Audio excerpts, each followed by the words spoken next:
Pozdrav prijatelji! U današnjem videu pokazat ću vam korake koje trebate poduzeti kako biste pripremili tlo za uspješan uzgoj paprike. Molim vas da pritisnete zvonce za obavijesti kako biste bili obavješteni o novim videima i pretplatite se na naš kanal, potpuno je besplatno. Hvala vam!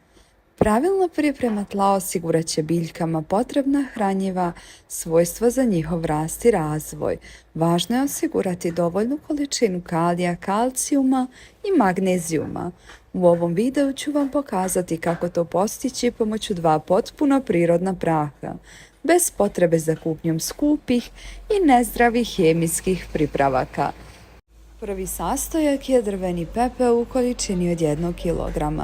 Drugi sastojak je kašika sode i bikarbone. Pomiješajte drveni pepeo i sodu bikarbonu te pospite tu smjesu po tlu prije sadnje biljaka.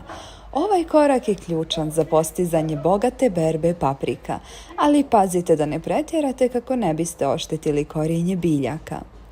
Pišite nam u komentarima iz koje države gledate naš video. Također podijelite ovaj video sa vrtlarima koje poznajete i ne zaboravite da ga lajkujete. Želim vam puno sreće u uzgoju povrća.